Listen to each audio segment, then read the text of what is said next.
الفاتحة ثم إلى رسول علي بن محمد بن حسين الهمشي وإلى حضرة النبي الفاتحة. أعوذ بالله من الشيطان الرجيم. بسم الله الرحمن الرحيم. رب العالمين الرحمن الرحيم.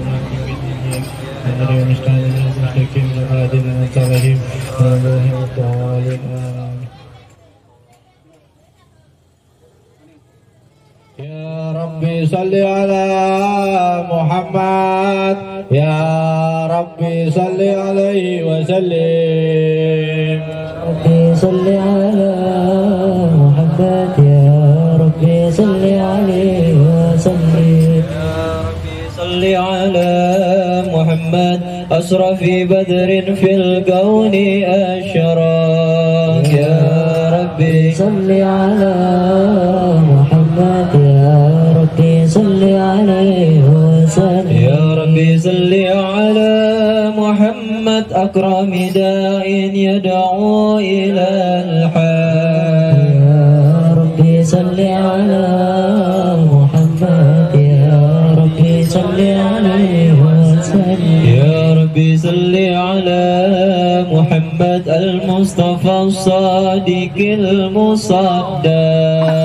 يا ربي صل على محمد، يا ربي صل عليه وسلم. يا ربي صل على محمد على الورى منطق وأسلاق. يا ربي صل على محمد، يا ربي صل عليه وسلم. يا ربي صل على محمد أفضل من بينطق تحقق. يا ربي صل على محمد، يا ربي صل عليه وسلم. يا ربي صل على محمد من بالسخاء والوفاء تخلق. يا ربي صل على محمد، يا ربي صل عليه وسلم. يا ربي صل على محمد واجمع من السمل ما تفرق.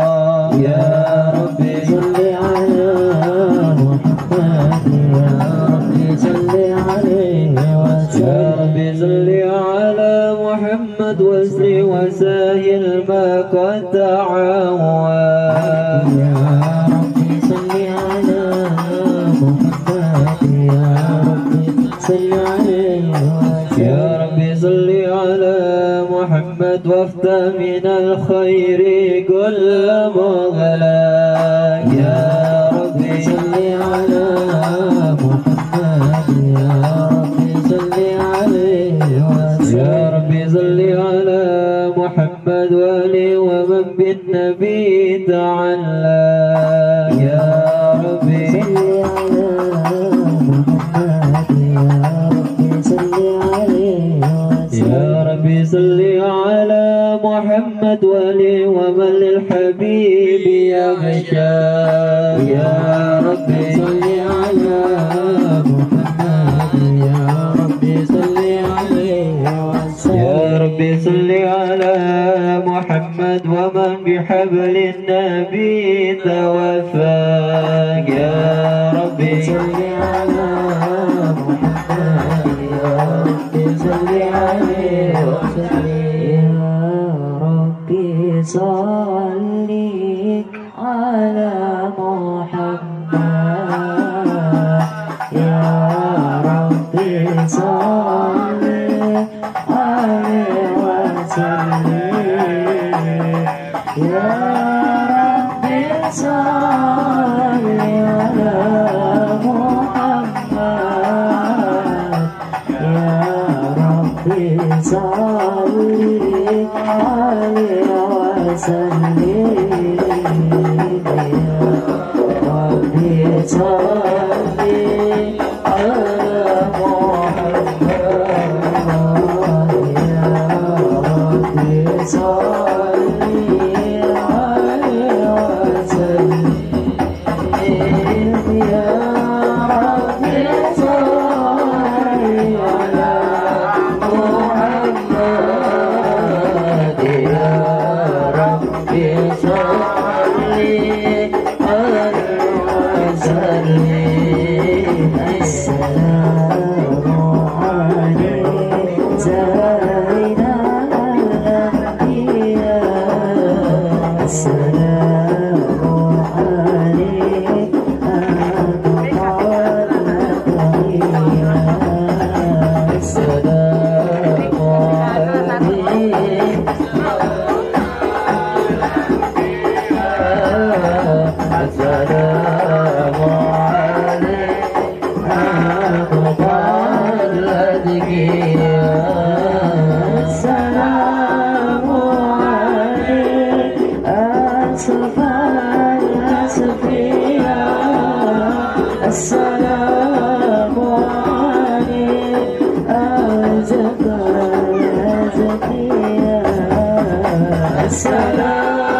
السلام عليك أزكى الأزكياء السلام عليك برب السماء السلام عليك السلام عليك السلام عليك زين الأنبياء السلام عليك أفضل الأذكياء السلام عليك أحمد يا حبيبي السلام عليك طه يا قلبي السلام عليك أحمد يا حبيبي السلام عليك طه يا طبيبي السلام عليك يا مسكين وقتي السلام عليك السلام عليك السلام عليك زين الأنبياء السلام عليك أطفى الأذكياء رسول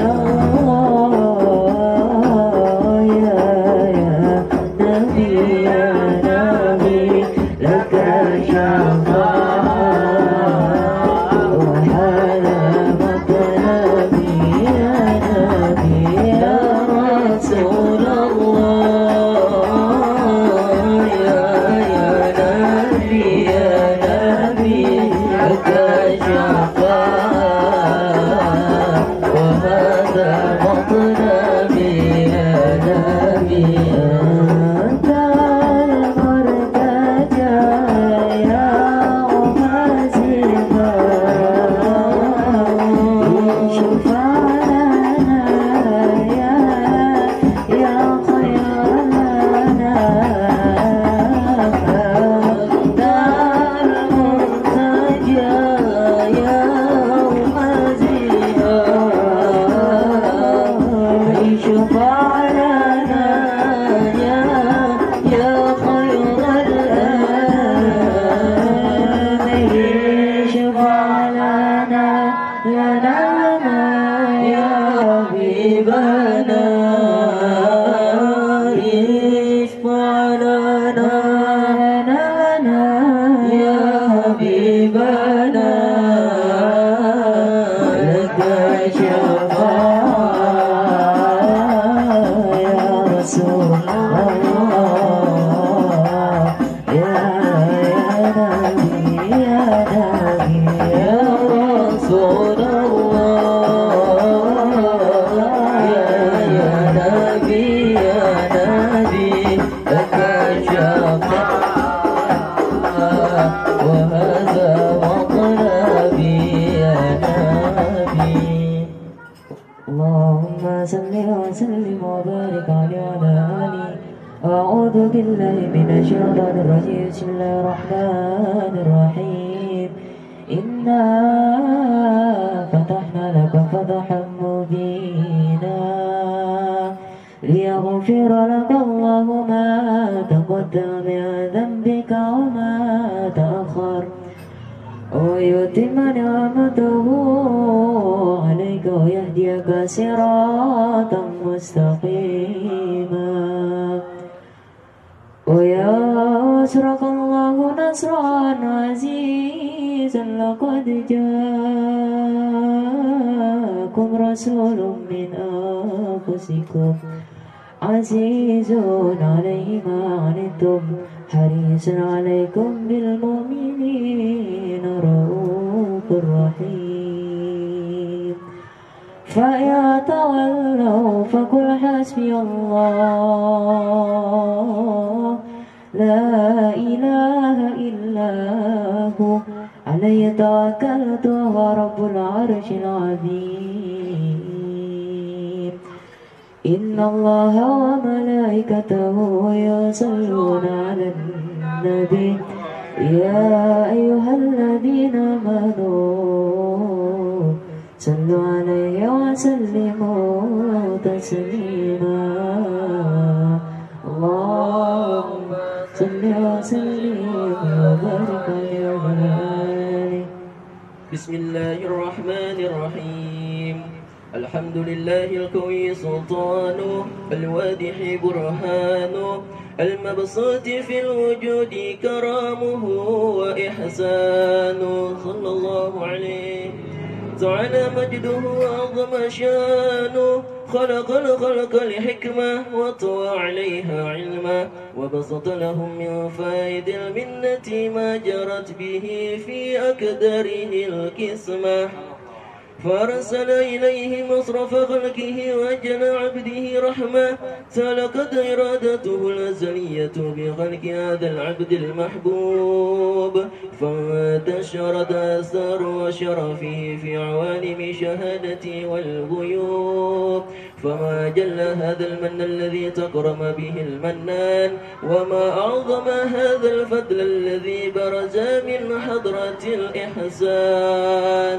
سورة كاملة ظهرت في هيكل محمود فتعطرت بوجودها كناف الوجود وطرزت برد العوالم بطراز تكريم اللهم صل وسلم أشرف صلاة وتسليم على سيدنا ونبينا محمد الرؤوف الرحيم اللهم صل وسلم وبارك عليه وعلى آله اللهم صل وسلم وبارك عليه وعلى آله تجلى الحق في علم الواسع تجلي انقضى بانتشار فضله في القريب والساسع ولو الحمد الذي لا تنحشر أفراده بتعداد ولا يمل تقرأ بكسرة تردد حيث أبرز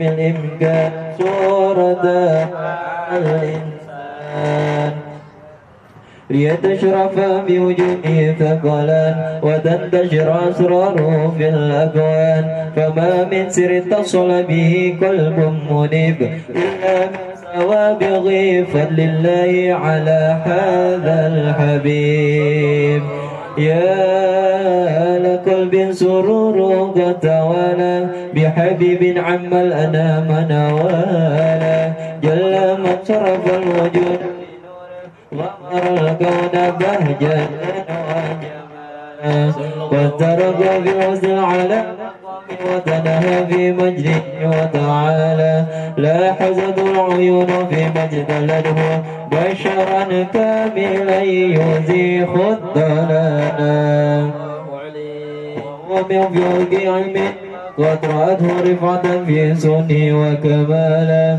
فسبحان الذي أبرز من حضرة الامتنان ما يعجز عن وصف اللسان ويهار في تعقل معاني انتشر منه في علم البطون والظهور مام الوجود خلقي النور وتبارك الله من إله كريم بشرتنا آيات في ذكر الحكيم ببشارة قد جاءكم رسول من أنفسكم عزيز عليه ما عنتم حريص عليكم بالمؤمنين رؤوف رحيم فمن فاجر هذه البشارة وتلقى بقلب سليم فقد هدي إلى صراط مستقيم اللهم صل وسلم أشرف الصلاة وتسليم على سيدنا ونبينا محمد رؤوف الرحيم اللهم صل وسلم وبارك عليه وعلى آله يا حبيبنا ليش الله شايل الله شايل الله يا إمام ابني الإمام شيل الله شايل الله شايل الله يا حبيبنا شيل الله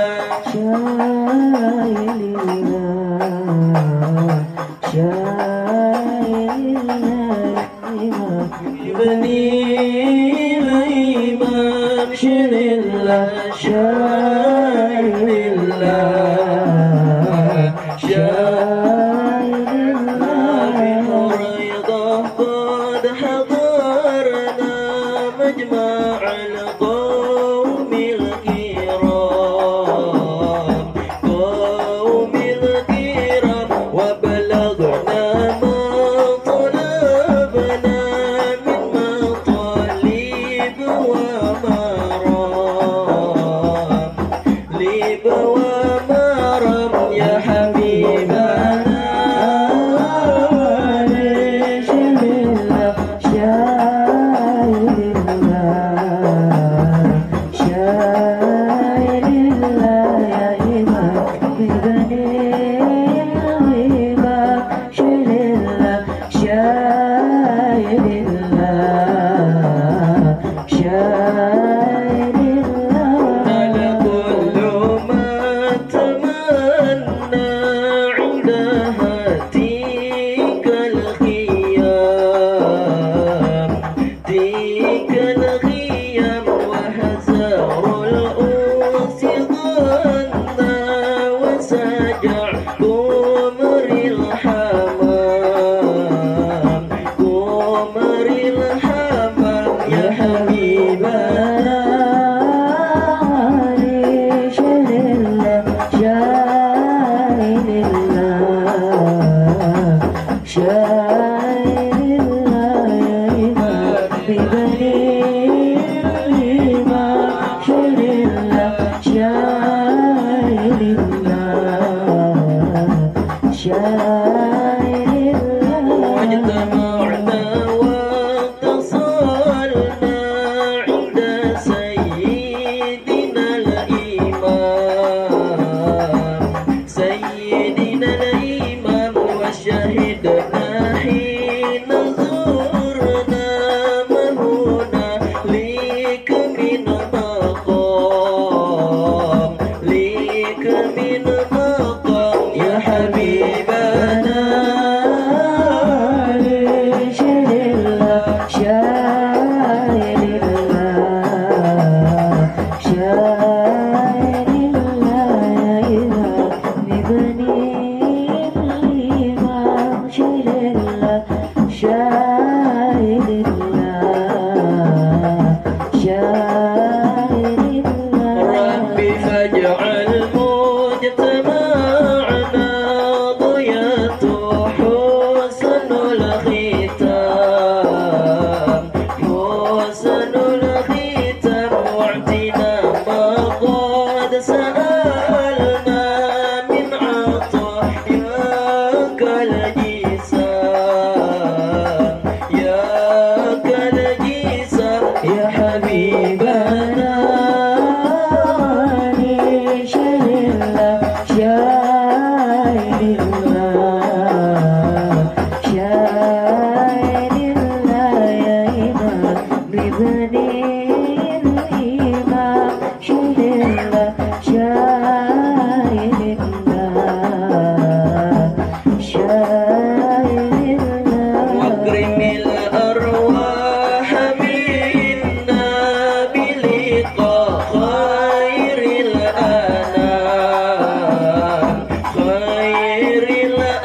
صل وسلم وبارك على آله واشهد ان لا اله الا الله وحده لا شريك له شهادة يعرف بها اللسان عما تضامنه الجنان من التصديق بها والاذعان تثبت بها في الصدور من الايمان قواعده وتلوح على الاحياء بالسر ذلك الايمان وتصديق شواهده واشهد ان سيدنا محمد عبد الصادق في قول فعله والمغني عن من امر به بتكبيره في خلقه من فرضه ونفله عبد ظهر العالمين بشيرا ونذيرا ونقل رسالة وللأمانة وهدى الله به من أمة بشر كثيرا فكان في ظلة تهزم تفسيرين سراجا وقمرا صلى الله عليه.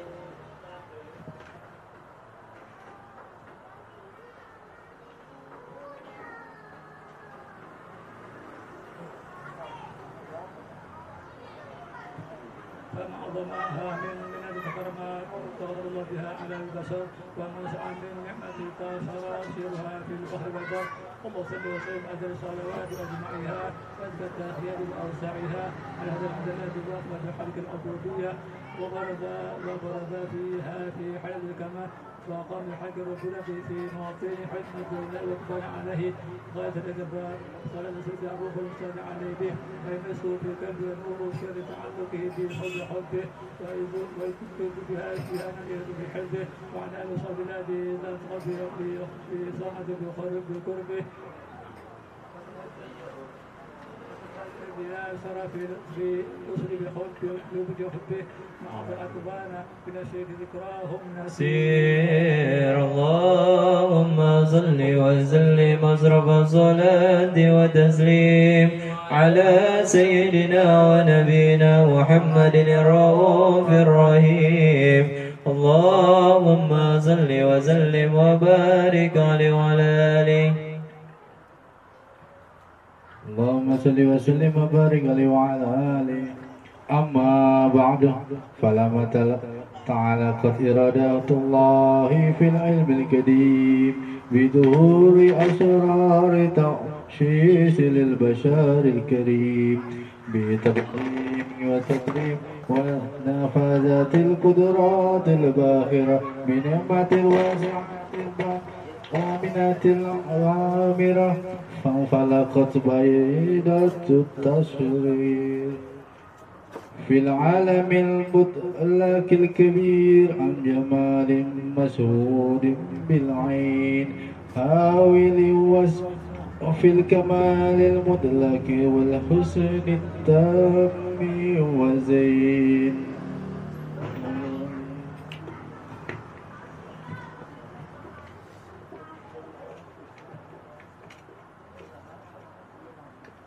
فتنقل ذلك الجمال الميمون في الأسلاب الكريمات والبطون فما من سلب الضمة إلا وتمت عليه من الله النعمة فهو القمر التوم الذي يتنقل في بروجه ليتشرف به فوج النس تكراره وموضع خروجه. وقد قضت الأقدار الأزليات بما قدر وأظهرت من سر هذا النور ما أظهرت وخصصت به من خصصت صلى الله عليه. فكان مستقره في الأسلاب الفاهرة والأرحام الشريفة الطاهرة حتى برز في عالم شهادة بشر كالبشر صلى الله عليه. ونورا حيار الأفكار ظهوره وبهر فتعلقت بهمة ريح لهذه الحروف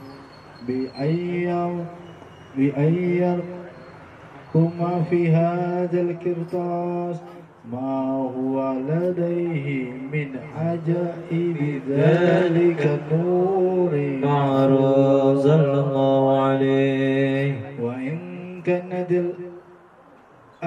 الحسن لا تفي بعسر معشار أوصاف ذلك الموضوع صلى الله عليه تسويقا لسامعين وخوشي المؤمنين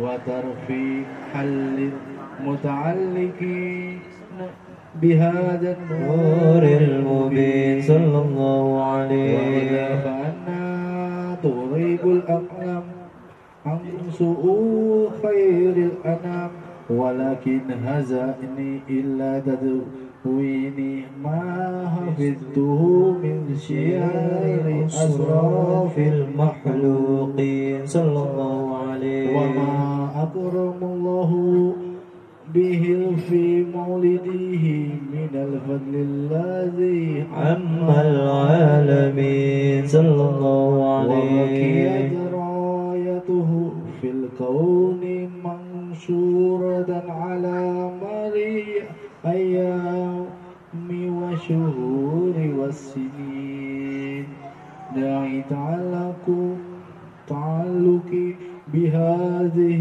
الحضرات الكريمة ولا عج تسوقي إلى سماع أوصافها العظيمة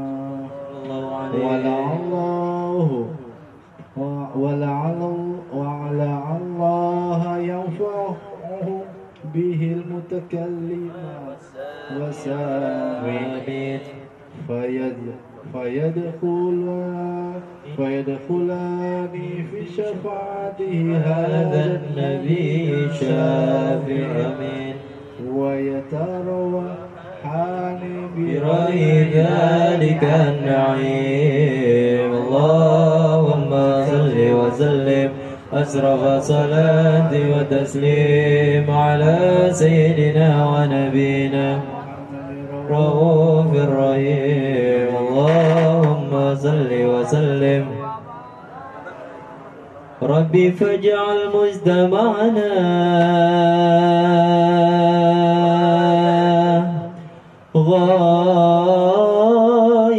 غايته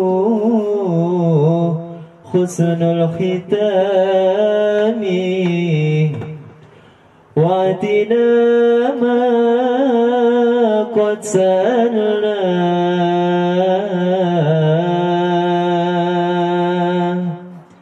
من عطايا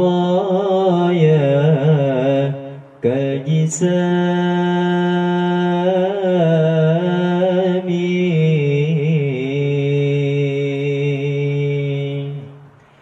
ربي خلاك طه من نور فيه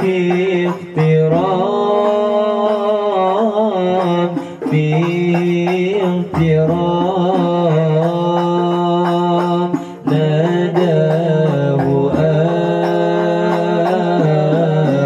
باليا مختار أنت الأمين أنت الأمين ربي خلاك طه من نور فيه احترام فيه احترام ناداه باليا مختار أنت الأمين أنت الأمين لما ارتقى البيت المعمور صلى إمام صلى إمام لما ارتقى البيت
اللهم صل وسلم وبارك عليه وعلى آله. وقد آن للقلم أن يخد ما حرقته بالعنامل مما استفاده فهو من صفات هذا العبد المحبوب الكامل وسمائه التي هي أحسن السمائل. وهنا أردنا أن نثبت ما بلغ إلينا في زعم هذا الحبيب من أحبار وآثار ليتشرف بكتابته القلم والقرطاس وتتنزه في هذه الأسماء والأبصار. وقد بلغنا في أحاديث مشهورة أن أول شيء خلقه الله والنور موضعه في هذه السورة.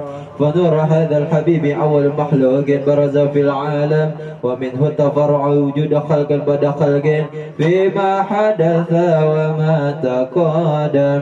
وقد أخرج عبد الرزاق بسند عن جابر عبد الله الأنصاري رضي الله عنهما قال قلت يا رسول الله بأبي وأمي أخبرني عن أول شيء خلقه الله قبل الأشياء. قال يا جابر إن الله خلق قبل الأشياء نبيك محمد صلى الله عليه وسلم من نوره. وقد ورد من حديث أبي هريرة رضي الله عنه أنه قال رسول الله صلى الله عليه وسلم كنت أول النبيين في خلقي وآخرهم في البعث. وقد عدت الرواية بأنه أول خلق وجود وأشرف المولودات. ولما كانت السعادة العبدية لها ملاحظة حفية احتست من سأت من البرية بكمال الخصوصية. فاصطلوا هذا النور المبين أسلب وبطون من شرفته من العالمين.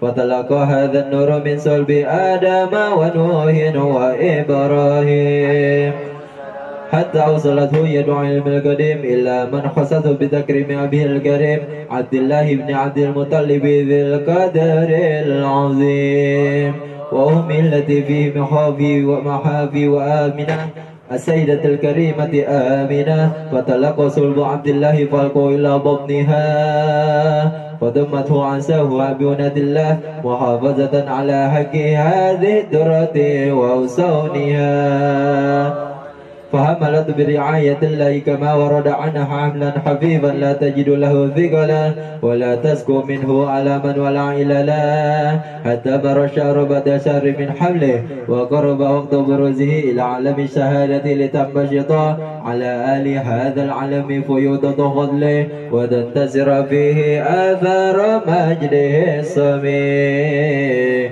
اللهم صل وسلم أشرف الصلاة والتسليم على سيدنا ونبينا محمد الرؤوف الرحيم اللهم صل وسلم وبارك عليه وعلى آله يا رسول الله سلام عليك يا رفيع الشان والدرج أدفتين أجيب رد العالمين يا أهيل الجود والكرم يا رسول الله سلام عليك يا رفيع الشان ودرجي أفتيتي رد العالمين يا أهيل الجود والكرم نيرانون في الهرم حرم الإحسان والحسن نحن من قوم به سكنوا وبه من خوفهم عملوا يا رسول الله سلام عليك يا رفيع الشان والدرج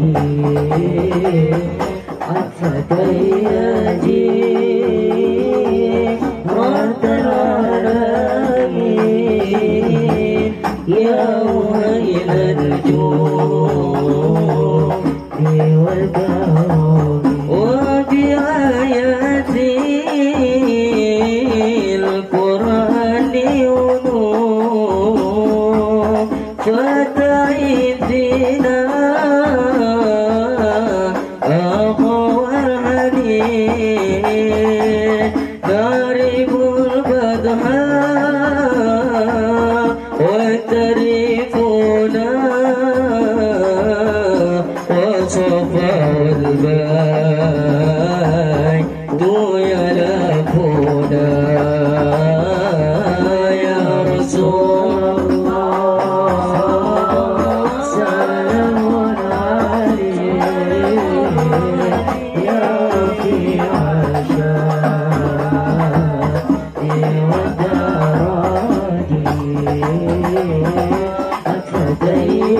أفتيتي رد العالمين يا أهيل الجود والكرم ولا نقم على وخيفتنا فلمن هذا وكن ذاكني ولنا خير أنا بأبو ولي المور نظر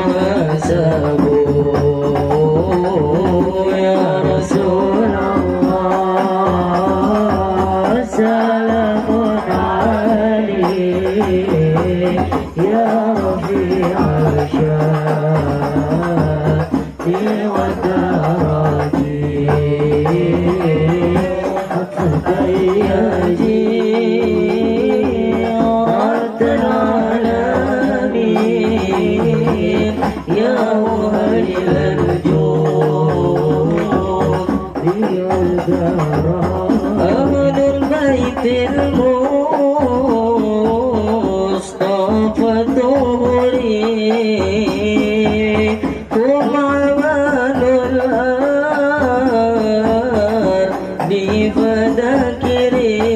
فذاكرين شبهوا بالأرض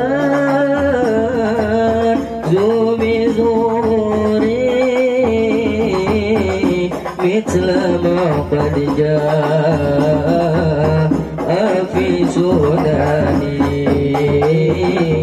يا رسول الله سلام عليك يا رفيع الشان والدرج أنت تيجي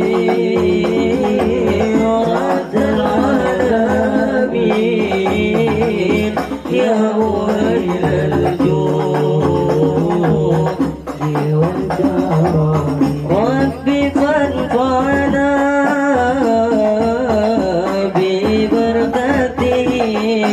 ببركتهم واهدنا المسلى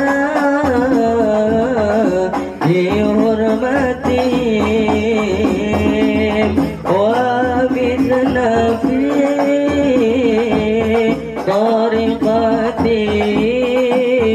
طريقتهم ومعافاتهم من الفتن يا رسول الله سلام عليك سلام عليك يا الشان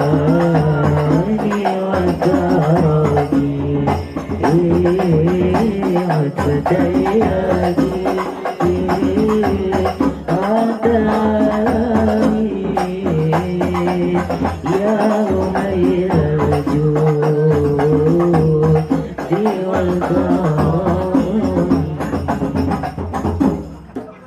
اللهم صل وسلم وبارك عليه وعلى آله وموضوع لكتبه هذه الدرة المكنونة والجوهرات الموصونة والكون كله يصبح ويمشي في سرور وابتهاج بقرب ظهور إصراك هذا الشراج والعيون متشوفة إلى بروج متشوقة إلى الوثيقات جواهر كنوز وكل دابة لكريس ونطقت بفصيح العبارة معلنة بكمال البشارة وما من حامل حملت في ذلك العام إلا أتت في حملها بغلام من بركات وسعادة هذا الإمام ولم تزل الأرض والسماوات متضمخة بعتر الفرح بملاقة أصراف البرية وبروزه من عالم الخفاء إلى عالم الظهور بعد تنقله في البطون والظهور فظهر الله في الوجود بهجة تكريم وبسط في العالم الكبري ما بريدة التشريف والتعظيم ببروز هذا البشر الكريم اللهم صل وسلم أشرف الصلاة وتسليم على سيدنا نبينا محمد رؤوف الرحيم اللهم صل وسلم وبارك عليه وعلى آله لكم بشرى الإجابة والقبول من المولى بواسطة الرسول دعا داعي العناية فاستجابتم وبادرتم إلى الفضل الجزيل لكم بشرى الإجابة والقبول من المولى بواسطة الرسول بأداء العناية فاستجبتم وبادرتم إلى الفضل الجزيل وصلتم فاجتمعتم واتصلتم فكان الوصل فائدة الوصول نزلتم في منازلنا فزادت بكم شرفا تضاعف بالنزول لكم بشرى الإجابة والقبول من المولى بواسطة الرسول بعد الإله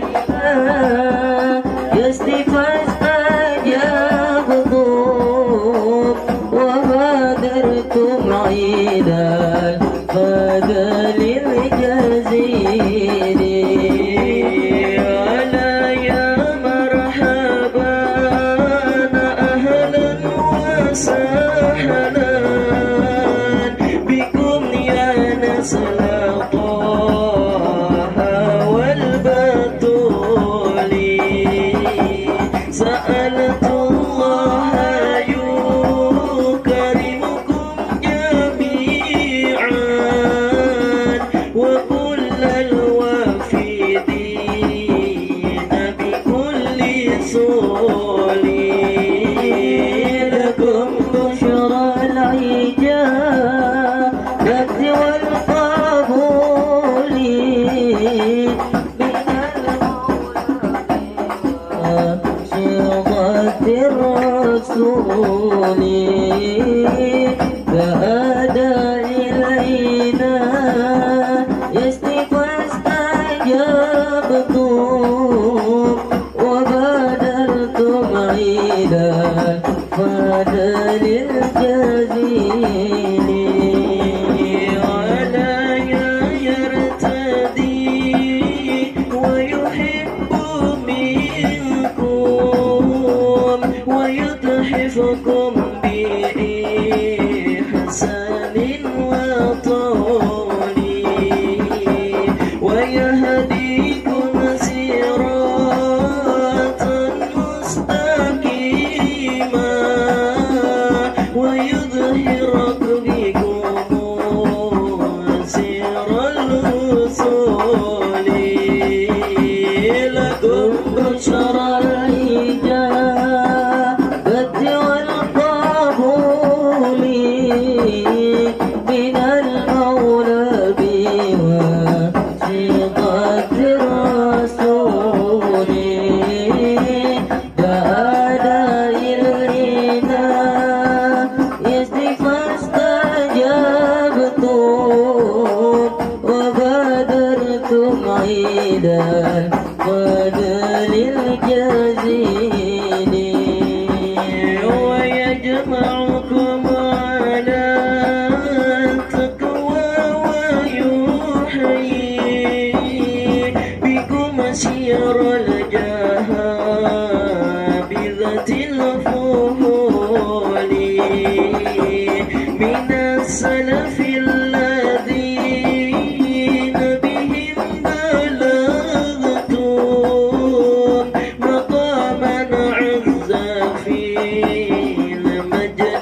بواسطة الرسول كأداء العناء فاستجبتم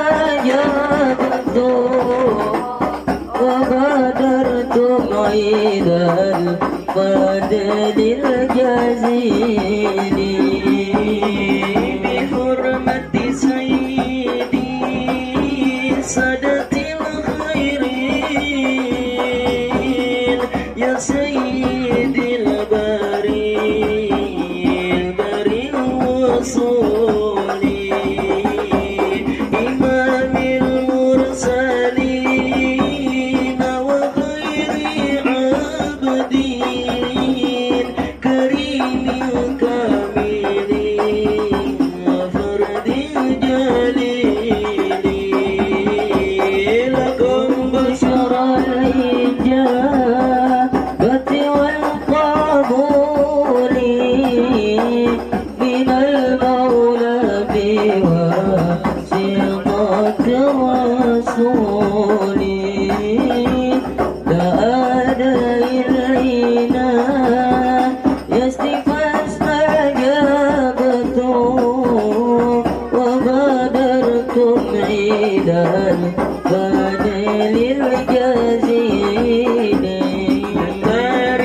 يا تريم يا تريم يا تريم شايل الله شايل الله شايل الله شايل الله يا تريم يا تريم يا تريم يا تريم لله شايل الله شايل الله شايل الله يا تريم يا تريم يا تريم يا تريم شايل الله شايل الله شايل الله شايل الله يا تريم يا تريم يا تريم يا تريم شايل الله شايل الله شايل الله شايل الله بدأتنا أولياء بدأتنا أولياء شايل الله شايل الله شايل الله شايل الله يا تريم يا تريم يا تريم يا تريم شايل الله شايل الله شايل الله شايل الله بجاهي بعلوي بجاهي بعلوي شايل الله شايل الله شايل الله شايل الله يا تريم يا تريم يا تريم يا تريم شايل الله شايل الله شايل الله شايل الله حبيبنا الكريم حبيبنا الكريم شايل الله شايل الله شايل الله شايل الله يا تريم يا تريم يا تريم يا تريم شايل الله شايل الله شايل الله شايل الله سقفنا ولي سقفنا ولي شايل الله شايل الله شايل الله شايل الله يا تريم يا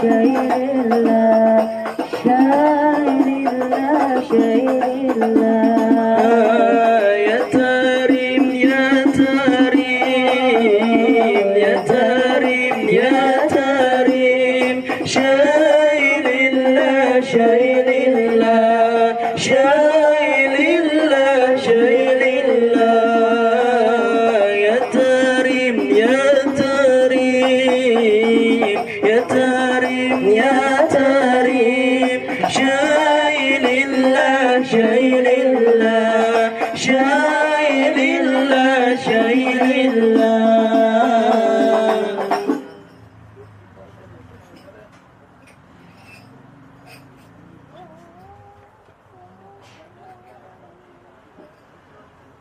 اللهم صل وسلم وبارك عليه وعلى آله فحين قرب أوان فودع هذا الحبيب أعلنت السماوات والأرض وما فيهن بترحيب ومطر الجود إلهي على أهل وجود تسيد ولسنة الملائكة بتبشير للعالمين تعيج سبحان الله والحمد لله ولا إله إلا الله الله أكبر سبحان الله والحمد لله ولا إله إلا الله الله أكبر الله والحمد لله ولا إله إلا الله الله أكبر والقدرة كشفت قناع هذا المستور ليبرز نوره كاملا في عالم الظهور نورا فاق كل نور وانفذ الحق حق حكمه على من أتم الله عليه نعمه من خواص الأمة أن يهدر عند وجهه أمة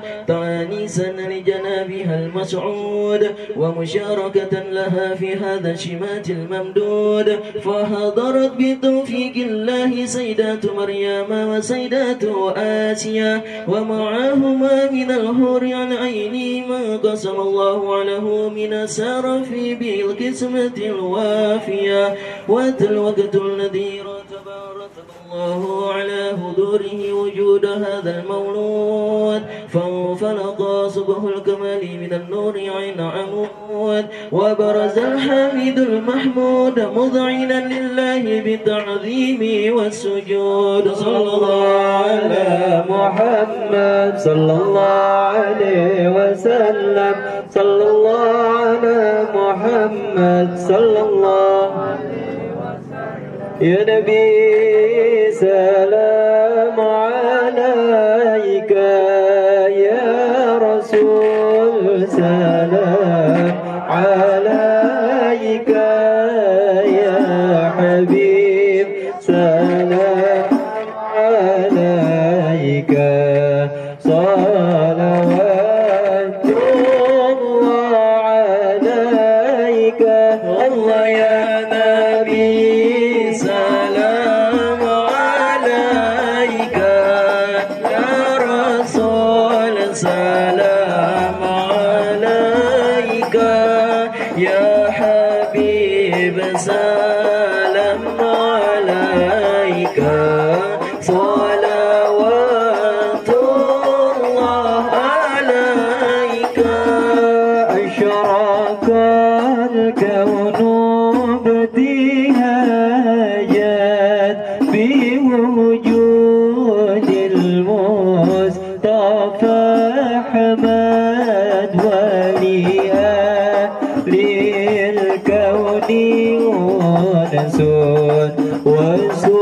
وسرور قد تجد الله يا نبي سلام عليك يا رسول سلام عليك يا حبيب سلام عليك صلوات الله عليك فاضربوا يا حلال المساني فحذروا اليوم لغران واستديقوا بجمال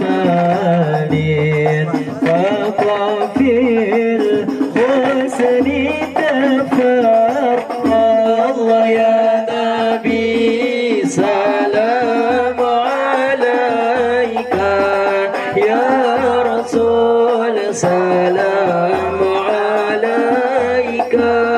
يا حبيب سلام عليك صلوات الله عليك فلنا البشرى بسعد مستمر ليس ينفد حيث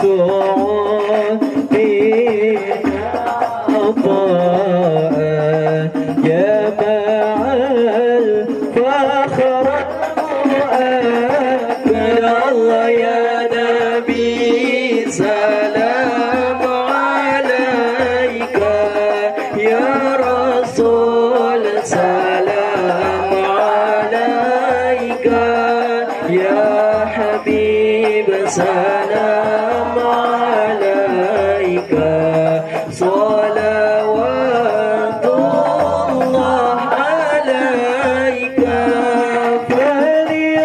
فلربي كل حمد جل أن يحصره العاد إذا حبا بوجود المصطفى الهادي محمد الله يا نبي سلام عليك يا رسول سلام عليك يا حبيب سلام عليك صلوات الله عليك هذا يا رسول الله أهلا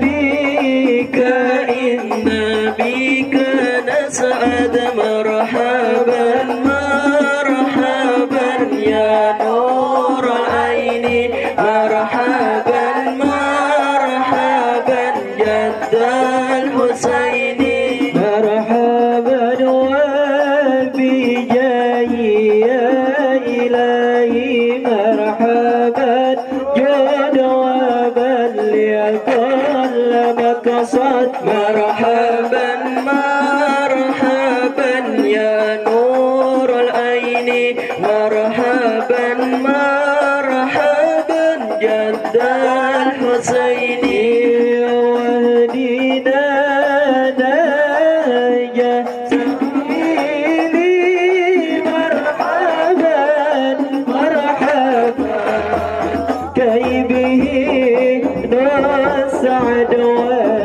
ونرشد مرحبا مرحبا مرحبا يا نور العين مرحبا مرحبا مرحبا جد الحسين والله مرحبا مرحبا ربي بلغنا بجاي مرحبا مرحبا في جواري خير مقعد مرحبا مرحبا يا نور العين مرحبا مرحبا مرحبا جد الحسين مرحبا مرحبا وصلاة الله تغشى أشرف الرسل محمد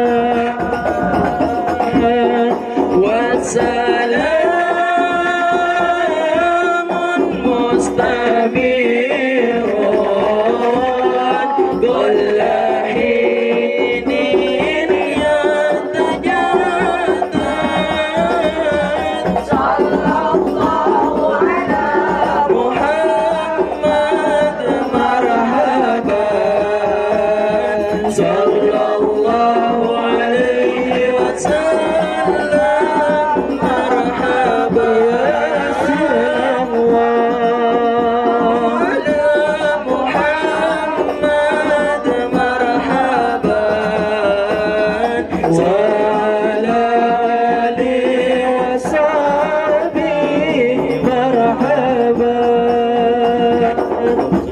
اللهم صل وسلم وبارك عليه وعلى آله بشير الفاتحة.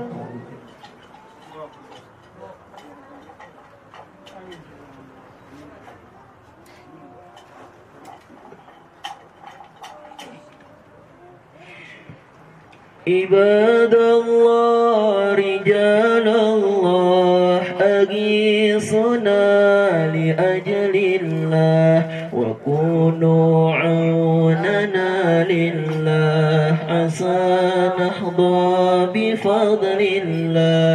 عباد الله رجال الله أغيثنا لأجل الله وكونوا عوننا لله عسى نحظى بفضل الله.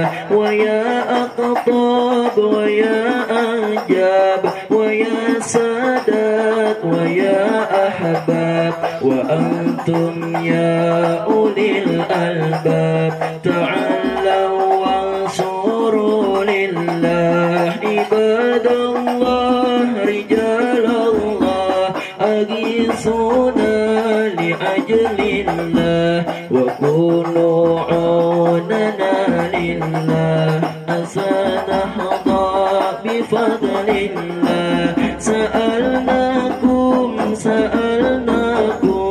ولزلفى رجوناكم وفي أمر قصدناكم فشدوا عزمكم لله. عباد الله رجال الله أغيثونا لأجل الله وكونوا عوننا لله عسى نحظى بفضل الله. فيا ربي بسادتي تحقق لي إشارتي عسى تأتي بشارتي ويصفو وقتنا لله. عباد الله رجال الله أغيثونا لأجل الله وكونوا عوننا في الله عسى نحظى بمدد الله. صلاة الله مولانا على من بالهدى جانا ومن بالحق أولانا شفيع الخلق عند الله. عباد الله رجال الله أغيثونا لأجل الله وكونوا عوننا في الله عسى نحظى بمدد الله.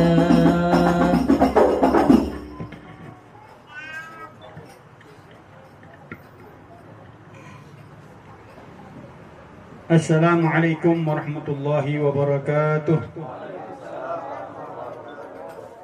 اللهم لك الحمد شكرا ولك المن فضلا نستغفرك يا حي يا قيوم صل وسلم عدد علمك على عبدك ورسولك وحبيبك السيد المعصوم سيدنا ومولانا محمد وعلى آله وصحبه وأهل محبته وأصلح شؤون أمته فرج عنا الهموم والغموم يا حي يا قيوم. أما بعد.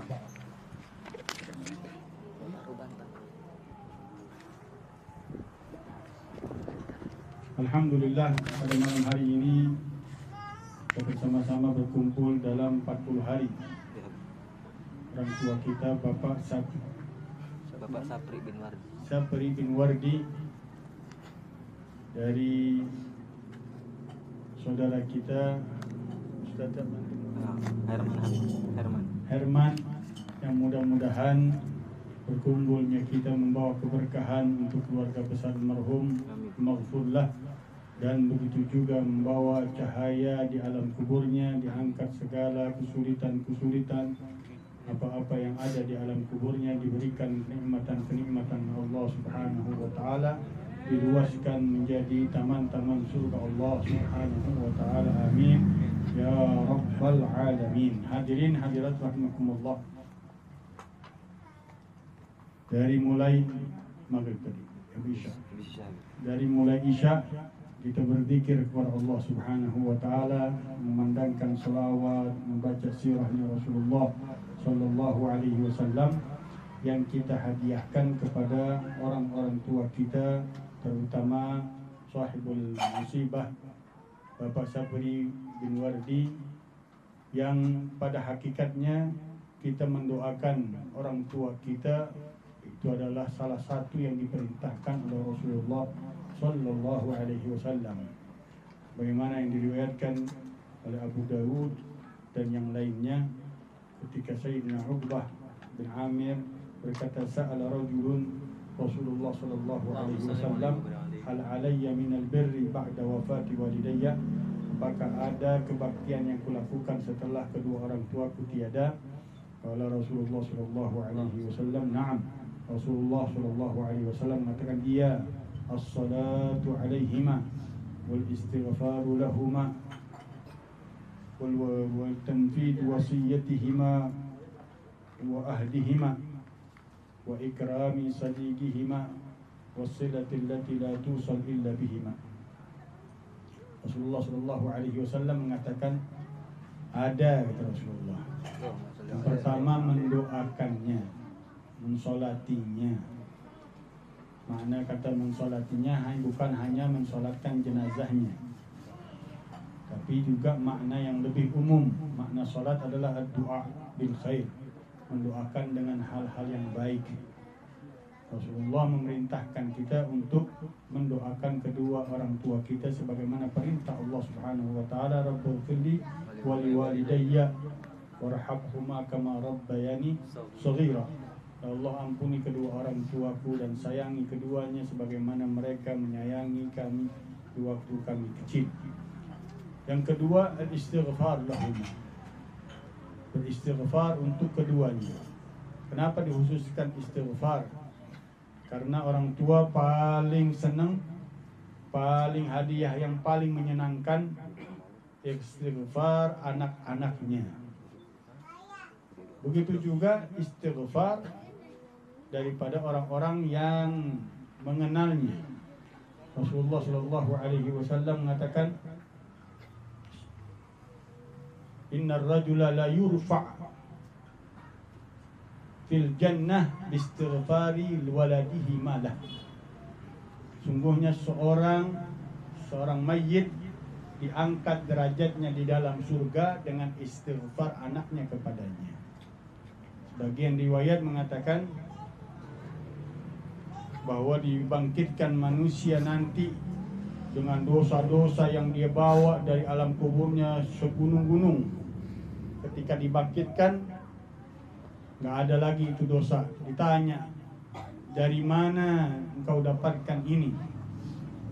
Ampunan Allah Subhanahu wa taala atas dosa-dosamu yang menggunung-gunung.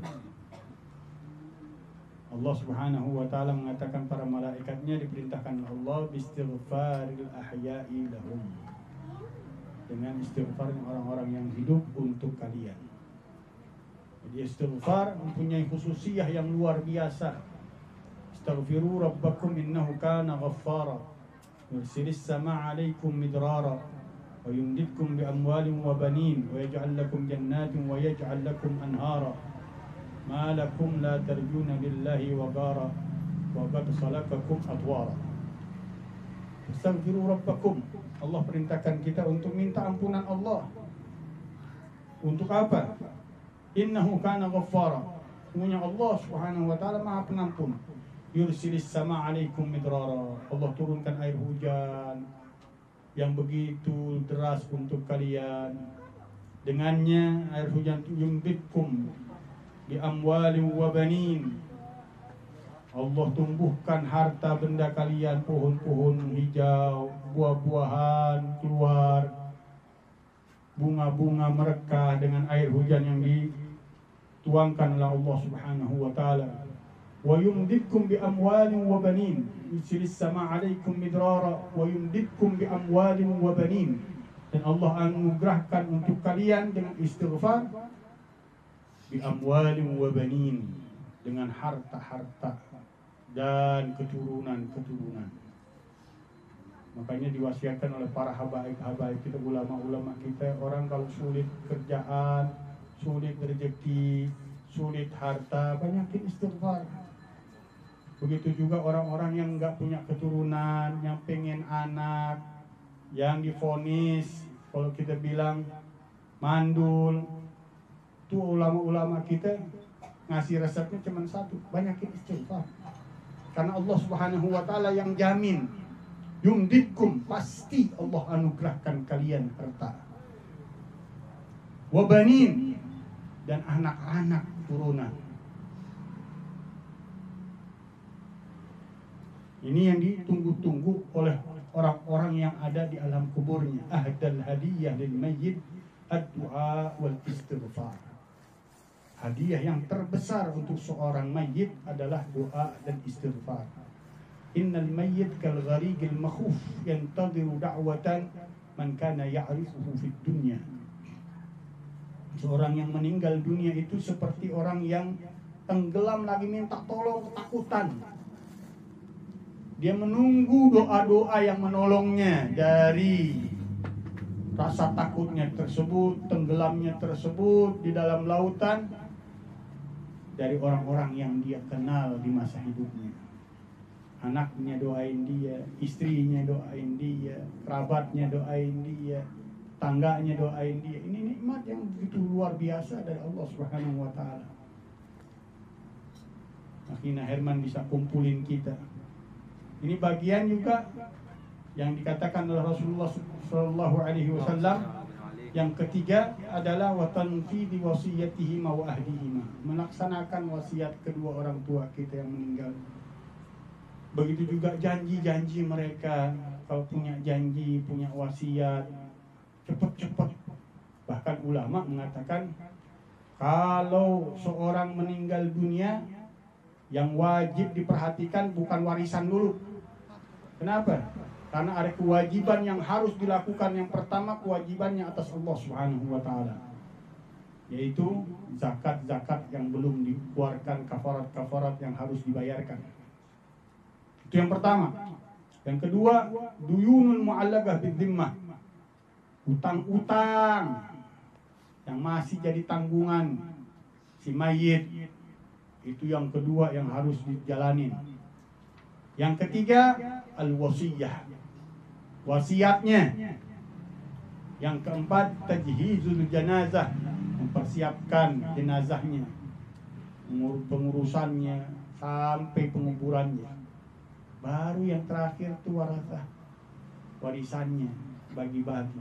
Ini kata ulama, kalau 4 yang duluan, haknya Allah, utang piutang, kemudian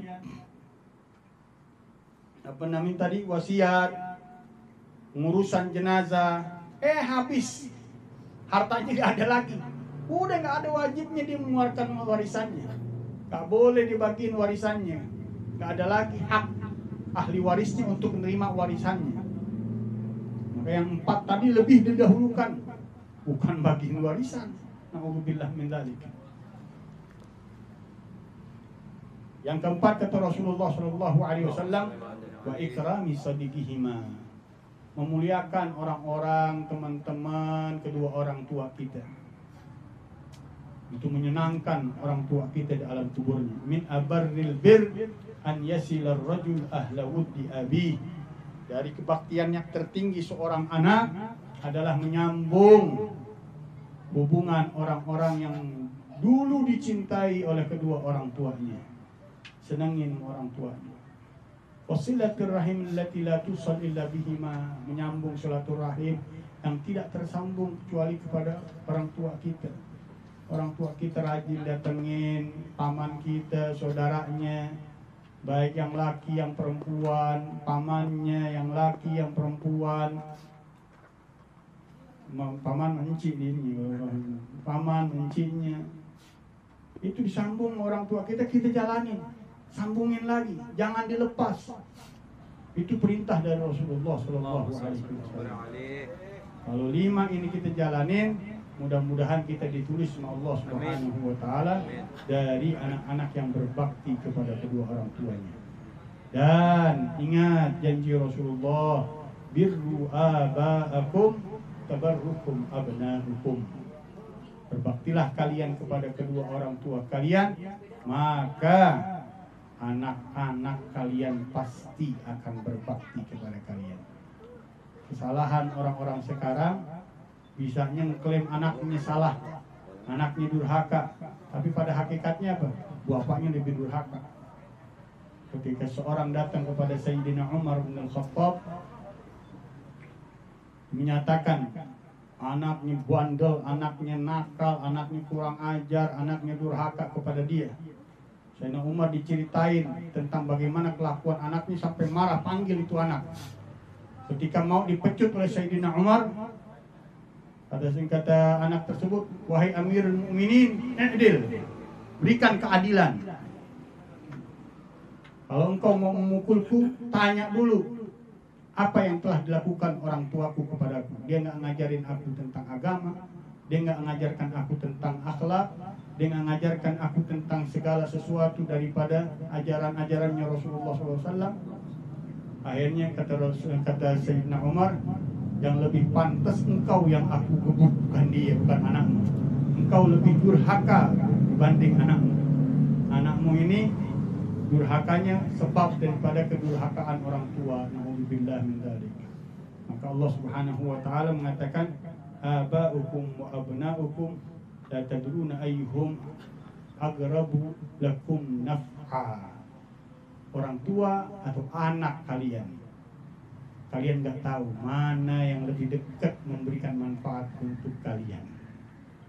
Kadang-kadang bapak yang Masya Allah perhatian, urusan makan, urusan segala pakaian, segala rumah, segala fasilitas, tapi agamanya berantakan, akhlaknya berantakan. Bumerang nanti dia. Asyaddun nasi adaban yaumal qiyamah rajulun lam yubali bi jahalati ahlih. Orang yang paling disiksa keras di hari kiamat adalah seorang yang tidak perhatian, tidak peduli dengan kebodohan anak istrinya, keluarganya. Ayo mudah-mudahan Allah Subhanahu wa taala jadikan kita hamba-hamba Allah yang berbakti kepada kedua orang tua kita. 5 dari wasiatnya Rasulullah SAW kita perhatikan. Kedua orang tua kita selalu nungguin kita, doa kita, istighfar kita. Jangan dengerin orang-orang mengatakan yang tidak akan sampai doa orang yang meninggal dunia, nggak akan didengar, nggak akan sampai pahalanya. Udah jangan dengerin. Capek yang begituan kita urusin. Kita udah diajarin, dididik oleh para kiai, para ustadz, para habaib, dari turun temurun sampai zaman sampai dengan Rasulullah SAW. Sanad kita udah pasti jelas, nggak usah kita cari-cari yang lain lagi, guru-guru yang ngajak-ngajak yang nggak beres. Nah, karena banyak yang sekarang orang-orang yang nyeleneh, yang macam-macam, yang membawa ajaran, aliran, segala pemahaman yang keluar dari relnya orang-orang tua kita, para sholihin kita, orang-orang ulama-ulama yang kita kenal, udah keluar aja dari mereka. Jangan diambil sama sekali, kata Rasulullah, lan yasluh amru hadhihi ummah illa bima salaha awailuhum. Tidak akan baik urusan umatku ini kecuali dengan kebaikan orang-orang yang terdahulu dari mereka. Mudah-mudahan Allah Subhanahu wa taala limpahkan keberkahan, limpahkan rahmat, limpahkan maghfirah, limpahkan keridhaan Allah Subhanahu wa taala untuk keluarga besar Bapak Sapri bin Wardi dan semua yang ditinggalkan, anak-anaknya, istrinya dan semuanya, kerabatnya, diberikan kesabaran, diberikan anak-anak yang saleh, turunan-keturunan yang saleh salehah, menyenangkan kedua orang tuanya di alam kuburnya, membawa derajat orang tuanya diangkat oleh Allah Subhanahu wa taala di alam surganya. Amin amin ya rabbal alamin. Allahumma hdina min indik, fidh alaina min fadlik, anshur alaina min rahmatik, anzil alaina min barakatik, albisna libasa afwika wa afiyatik fid din wa dunya wal akhirah. Bismillahirrahmanirrahim. Alhamdulillahi rabbil alamin. Allahumma salli wa sallim ala sayyidina Muhammadin fil awwalin wal akhirin fil mala'il a'la ila yaumiddin. Wa salli wa sallim ala sayyidina Muhammadin wa ala alihi wa sahbihi ajma'in. ولما نظم الفكر من درري الأوصاف المحمدية وجودا توجهت إلى الله متوسلا بسيدي وحبيبي محمد صلى الله عليه وسلم أن يجعل سعي فيه مشكورا وفعلي فيه محمودا وأن يكتب عملي من الأعمال المقبولة وتوجهي بالتوجهات الخالصة والصلات الموصولة اللهم يا من إليه توجه الأعمال فتعود ظافرة وعلى باب عزة تحت الرحال في الشام والفيضات الغامرة نتوجه إليك بأشرف الوسائل لديك سيد المرسلين عبدك الصادق الأمين سيدنا محمد الذي عم رسالة العالمين أن تصلي وتسلم على تلك الذات الكاملة مستودع أمانة وعفيف سر وسهام لراية دعوتك الشاملة الأب الأكبر المحبوب لك والمخصص بالشرف الأفخر في كل موطن من مواطن القرب ومظهر كاسم إمدادك في عبادك ساقف وسير شهادك لأهل بدادك سيد الكونين وأشرف الثقلين على عبد المحبوب الخالص المخصوص منك بأجل الخصائص اللهم صل وسلم عليه وعلى اله واصحابه وعلى حضره اقترابه من احبابه اللهم انا نقدم اليك هذا النبي الكريم توسل اليك بشرف مقامه العظيم ان تلاحظنا بحركاتنا وسكناتنا بعين عنايتك وان تحفظنا بجميع اطوارنا وتقلباتنا بجميل رعايتك وعصين وقايتك ان تبلغنا من شرف القرب اليك ولهذا الحبيب يا غايه اماننا ربا منا ما تحركنا به من نياتنا واعمالنا تجعلنا في أطرد هذا الحبيب من الحاضرين تراك الدفاع من السالكين ولحقك وعقه من المؤدين ولأهدك من الحافظين اللهم إن لنا طمعا برحمتك الخاصة فلا تحرمنا وظنونا جميلة هي وسيلتنا إليك فلا تغيبنا آمنا بك ورسولك ما جاء به من الدين وجهنا به إليك مستشعين تقابل المذنب منا بالغفران والمسيء بالحسان والسائل بما سأل والمؤمل بما أمل أن تجعلنا ممن نصر هذا الحبيب ووازره ولو ظاهرهم ببركته وشريف وجهته أولادنا ووالدينا ولكترنا ووادينا جميع المسلمين والمسلمات والمؤمنين والمؤمنات في جميع الجهاد ولولاية الدين القوي من جميع الأوطار منشورة معلم الإسلام والإيمان وأهلية معمورة معنا وسورة واكشف اللهم كربة المكروبين واغفر إلينا المدين واغفر للمذنبين تقبل توبة التائبين وانشر رحمتك على عبادك المؤمنين أجمعين واغفر شر المعتدين والظالمين وابسط العدل بولاة الحق في جميع النواحي والأقطار وأيدهم دائما من عندك ونصر على المعاندين من المنافقين والكفار واجعلنا يا ربي بالحسن العظيم من جميع البلايا بالحرز المكين من الذنوب والخطايا وأدمنا بالعمل بطاعتك والصدق في خدمتك قائمين لا توفيتنا فتوفنا مسلمين مؤمنين واخدمنا منك بخير أجمعين صل وسلم على هذا الحبيب المحبوب الأجسام والأرواح والقلوب ولا آله وصحبه من إليه منسوب وآخر دعوانا أن الحمد لله رب العالمين وصل اللهم أنت وكذلك إلى روح إليزا